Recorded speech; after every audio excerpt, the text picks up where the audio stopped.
Whew, pardon me, huh? What up, world? Welcome to another jam-packed episode of Blunt Talk Quick Takes. This episode will be dedicated to a couple of NFL free agency updates with big signings yesterday. Russell Wilson going to the New York Giants. We got Stefon Diggs signing a massive contract with the New England Patriots. Also some NBA news with Damian Lillard and health concerns, a health scare going on that definitely want to touch on. But as always, guys, like, share, and subscribe. You can check the show out obviously on Podbean. The Quick Takes are strictly a Podbean exclusive, but if you're looking for the video version of Blunt Talk Quick, and as well as on Patreon and as well as on Trovo. Getting into this episode, guys, like I said, this is a Quick Takes podcast. Russell Wilson signing with the Giants. If any of you guys have been following any of my, which a lot of you have, and the comments and love have been tremendous, I thank you all. A lot of you guys have been following the Giants videos that I've been doing, or some of the segments that I've been doing where I've been detailing throughout their history. It had been very startling that they had never had a quarterback of color or African American quarterback as a starter, in their illustrious history. And like I said, this previous episode, you can check out the last episode I did, but there'll be links in the description of this podcast as well. So you can check out the content of what I'm talking about. They get the full breadth in the description. But nonetheless, I think what is definitely remarkable about all of this is it's one of those situations where they were kind of, like a better word, fuck. I mean, let's call it for what it is. Russell Wilson is not the Russell Wilson he was 5 or even 7 years ago. Pittsburgh, it's well documented. I've reported on this as well, and it's been well reported on that he bumped heads with Arthur Smith in Atlanta a year ago. It was well known that he essentially did not, view the offense, how it was ran, something that was conducive to what he wanted to do. But as we also understand too, how it went in Denver with Sean Payton and how those things played out, that didn't work out either. So it's a very precarious situation for Russell Wilson. We knew he was kind of waiting. And it's funny because if you think about it, we were kind of looking at it thinking like he's waiting for the Aaron Rodgers shoe to drop. He's going to need Aaron Rodgers to sign somewhere for him to finally land somewhere. We knew it definitely wasn't going to be Pittsburgh again. Pittsburgh had kind of, hedged their bet on lowballing Justin Fields and getting him to come back. I don't think they ever really had any real intent of bringing Russell Wilson back. So be that as it may, he is now a New York Giant. Full context of the deal. It's a 1 year, $10.5 million guaranteed contract. 10.5 million dollars guaranteed. $21 million is for, he can make up to incentives. Let's just call it for what it is. It's 1 year, it's 10.5 million. He's not going to reach all of those incentives, which I'm pretty safe to say that. Full details of the contract are still coming out. I was trying to gather some information yesterday. I went on SpotRag a couple of times, but essentially the current contract as it stands, 1 year, 10.5 million, and he's an unrestricted free agent in 2026. So this is a low risk, high reward move for the New York Giants. They know already what they're getting with Russell Wilson. They have Malik Neighbors. They're definitely going to be looking at another receiver or playmaker within the first couple rounds outside of drafting the quarterback. Because I still think quarterback is definitely on the board, which I'll touch on that in a second. I think that right now, the most important thing for the New York Giants was getting a solid veteran in there, somebody that could run the offense, that could do the job better than what Daniel Jones or Drew Lock or any of those guys were capable of doing a year ago. But in all honesty, you would have to be a fool to honestly think that Russell Wilson is going to necessarily go in there and change life. Yes, he did help the Steelers get to the playoffs, but we also have to keep in mind the Steelers were making the playoffs with Mason Rudolph at quarterback. So it's not really out of the blue or uncommon for the Steelers to make the playoffs with a below average or ass quarterback. It's not really uncommon. However, in the New York Giants, that is not the case. The New York Giants offensive line is atrocious. Outside of Malik Neighbors, outside of the young running back Tyrone Tracy Jr., and I've even heard Joe Shane reference Theo Johnson at tight end. We'll see about that. All that being said, they don't have playmakers. Jalen Hyatt has, whether it's been injuries or development, whatever it's been, he has not developed into the player that they thought he was going to be. They have Darius Slayton, who's a solid 3. He's a okay 2, a real good 3. They have him there. They don't have playmakers. They don't have playmakers. The offense is kind of bare bones, and they're in a situation where they need somebody that can create explosive plays for them. That's the only way in the NFL nowadays that you're going to survive. You have to you have to matriculate the ball down the field. Yes, you have to be methodical. Yes, you have to make sure that you're doing the necessary or requisite things to get the ball downfield. However, Russell Wilson, outside of those moon balls, moon ball right, moon ball left, he doesn't even throw the ball in the fucking middle of the field. I posted a previous video and I spoke on this, and I mean, this is well documented. Russell Wilson does not throw in the middle of the field. I don't know if it's a fear. I don't know what essentially it is, but he does not throw in the middle of the damn football field. That does not help the New York Giants. Now, granted, the New York Giants don't have a premier tight end, but let's just safely assume they're going to probably draft one. Let's just safely assume they're probably going to grab a veteran tight end in free agency. He didn't even throw it to Pat Freiermuth. So, very, very weird situation. Going a bit further, Russell Wilson turns 37 in November. I mean, the $10.5 million, that's bridge quarterback money. Like I said, what I ultimately feel like with this deal, the Giants are hedging their bet. They're definitely still going to draft a young quarterback. I think Shedeur Sanders is definitely still on the board at that pick at number 3. Guy is kind of there. Not really the job security that you think you're going to have. But yeah, this is the Giants hedging their bets. This is win now, or attempting to win now, because again, in the words of John Mara, I'm running out of patience. So this is a situation where the Giants are like, you know what, Joe Shane and Brian Daboll, like, look, let's try to win some games now, but let's still get that young quarterback in there so where we're still securing something for the future in this franchise. Because whether they're there or not, they have to secure that quarterback in this draft. So shout out to Russell Wilson for getting the contract. I thought he was going to be out there waiting a little bit longer. Sad to say he's going behind one of the worst offensive lines in the NFL, so don't know how that's really going to help him. And you're in a division where you have to play Philadelphia consistently. You have to play the Commanders, whose defense is, going to definitely get better this offseason. Yeah. Good luck to that one. I mean, and even then, Michael Parsons on the Giants, Michael Parsons, on the Cowboys, playing against that Giants offensive line. Michael Parsons has been a nightmare for the Giants. So, having Russell Wilson there, I'm not really sure how this really moves the needle for the Giants, but I definitely see what the plan and operative Miranda is. They're trying to win now, definitely trying to secure their job and keep their job, but it still keeps them within line to get that rookie quarterback within this next draft, which I do believe going forward it will be Shedeur Sanders. And shout out to the Giants. I've been reporting on it, and I'm glad I can safely say, finally you're going to have, an African-American quarterback at the helm of your franchise, to start your season, finally getting rid of that curse or that record or that cloak that's been over that organization. So we'll see. But like I said, definitely hedging bets there if you're Joe Shane and Brian Daboll. The next big move in free agency, which I must be honest, guys, I did not see this happening, but it makes sense when you see the team and the money that was being thrown. And I'm talking about the New England Patriots signing Stefon Diggs to a 3-year, $69 million contract. The contract is $26 million guaranteed, essentially 25, but roughly with, an incentive, it's $26 million guaranteed. Essentially, I did not see Stefon Diggs getting a 3-year contract. Stefon Diggs is coming off a torn ACL.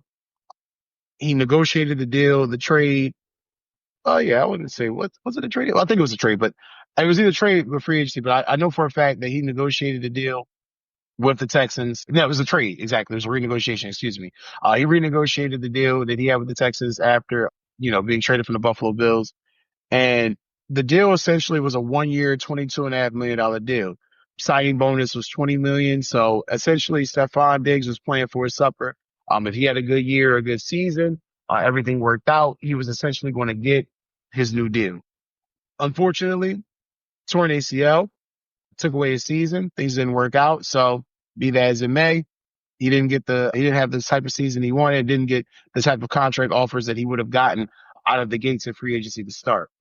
That being said, that is a shitload of money for a guy who was literally 30, about to be 31 years old, 31 now, about to be 32, and is coming off a torn ACL. Kind of crazy.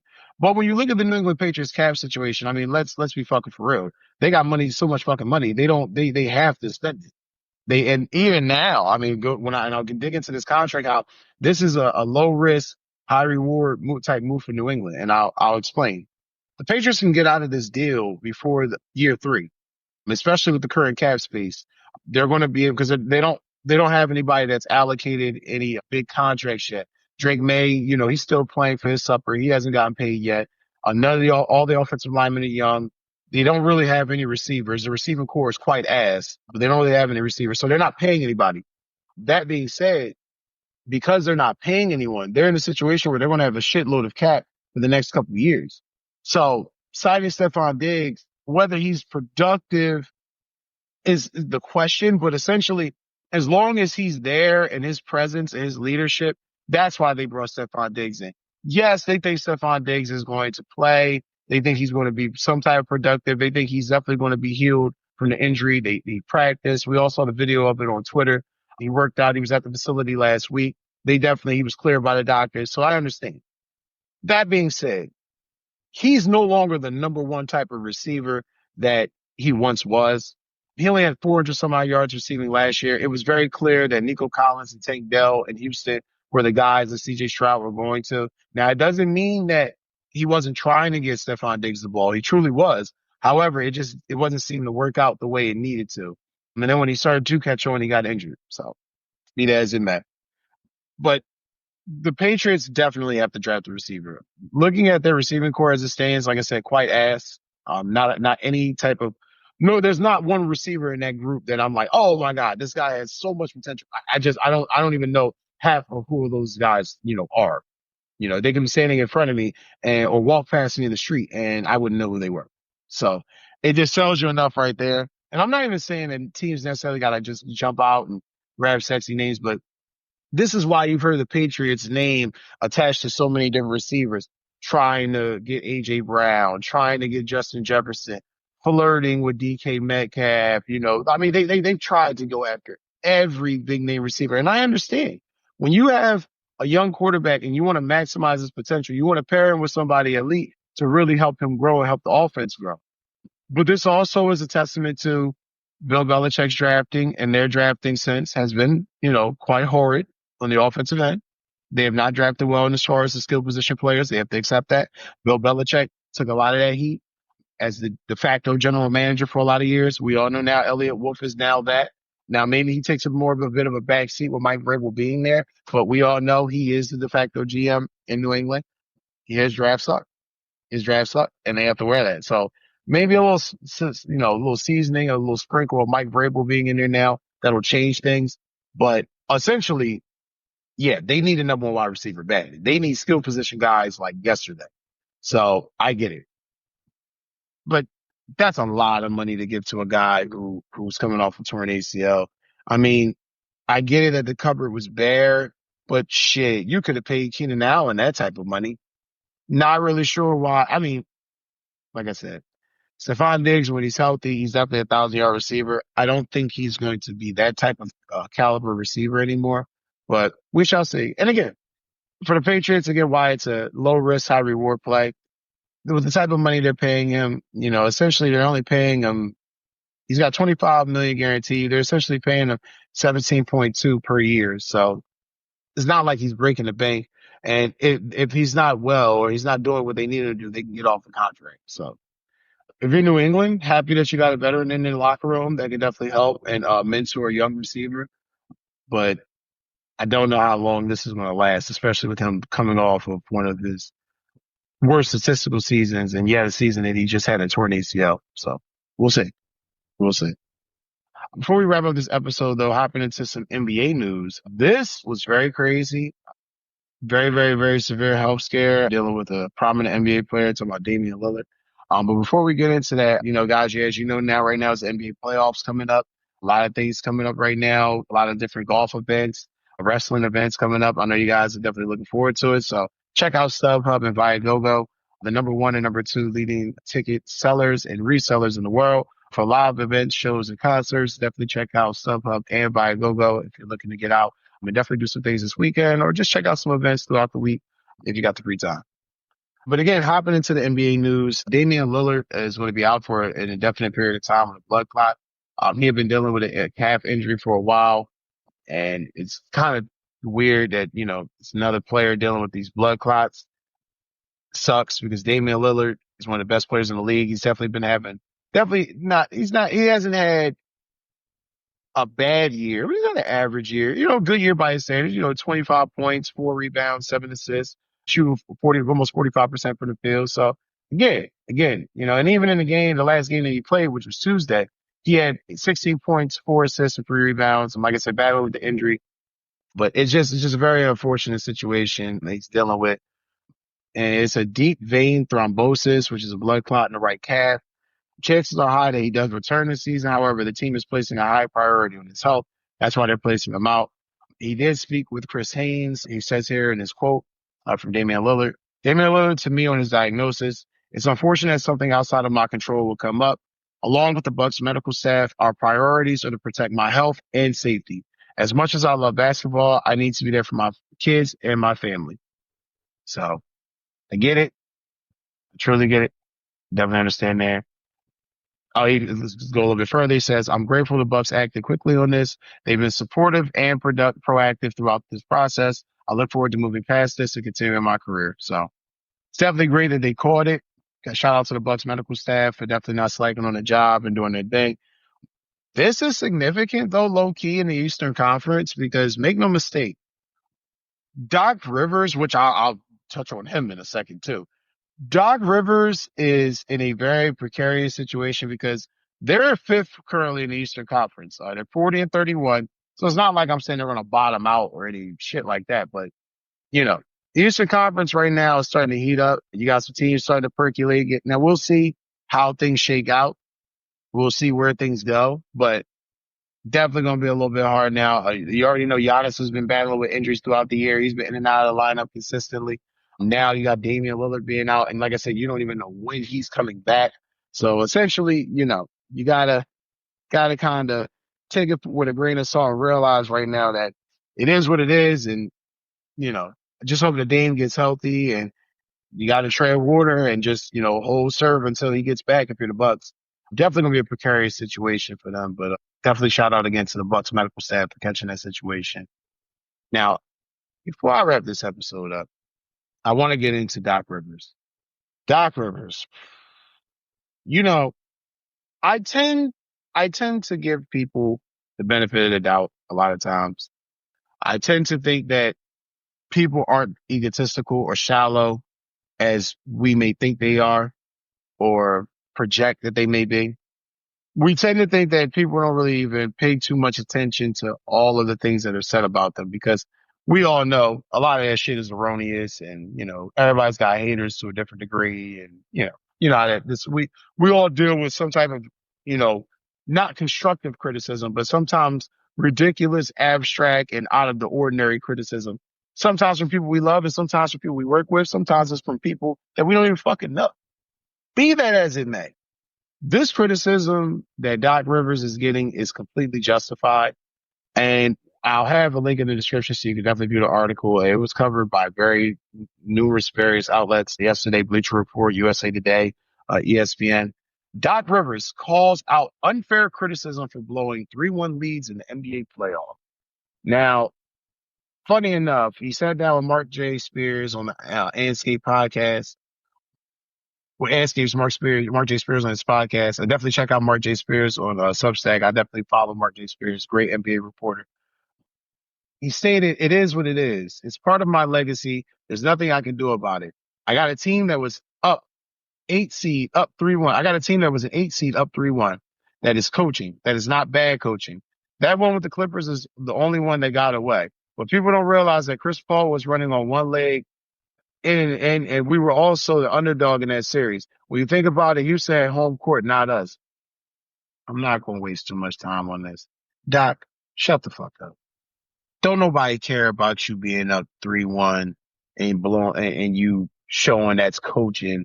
You know what you got to do. And in the words of the late, great Black Mamba Kobe Bryant, you got to finish the job. Who the fuck gets happy about being up 3-1? The job ain't finished. They've changed NBA playoff formats a long time ago. You got to win more than 3 games to win series. I don't know what the fuck Doc Rivers is talking about. Don't nobody want to hear that injury shit. Oh, the Clippers one is the only one that got away. You think? You think the Philadelphia 76ers don't think you let a few get away? You don't think the Orlando Magic think you let a few get away? I mean, come on, man. Like, this is crazy. This is escapism. This is deflection of the highest fucking order. When people say shit like this, they lose credibility with me. I don't expect everyone to operate the way I operate or think the way I think. But keep in mind when I say this, this man said this in full confidence, knowing this shit was going to go out to the public, all over the internet, to print and press media. He didn't give a fuck. This is how he feels. So I feel justified in saying, you're a mediocre coach. Hey man, you got the one championship in 2008. God bless you. You did exactly what you were supposed to do. You did win one. It's not like you didn't win, but you got to stop acting like you're really a good coach. Dude, you won that championship with three Hall of Famers. Kevin Garnett, Ray Allen, Paul Pierce, Rondo, young Rondo, the list goes on, shout out to the vets that were on that team that definitely helped win that championship. Yeah. Like I said, you literally got to two finals, didn't win. You didn't win the second one. You choked in Orlando. Boston was low key, at first they didn't look like they were happy to get rid of you. Then they've been great ever since. Been great ever since you left. The Clippers, they gave you a shitload of money. You got there after the Donald Sterling situation. Yeah, he was a fuck boy. He really wasn't a good owner. We know that. We know he was a racist fuck. Be that as it may. You still didn't deliver. You still didn't win. You still didn't do what you were supposed to do, which was deliver the Clippers a championship, playoff prominence, a Western Conference Finals appearance. I mean, hell, they didn't even make it until Tyronn Lue got there. It's disgusting. It's disgusting. Just the evasive, deflecting, diversionary tactics, that statement is quite shallow and it's quite mediocre, and it says a lot about Doc Rivers. But that's going to do it for this Blood Talk Quick Takes episode, guys. I thank you as always. Like I said, check out Podbean for the Quick Talk episodes. For the video episodes, check out YouTube, Substack, and also on Patreon. Love you guys as always. Like, share, and subscribe.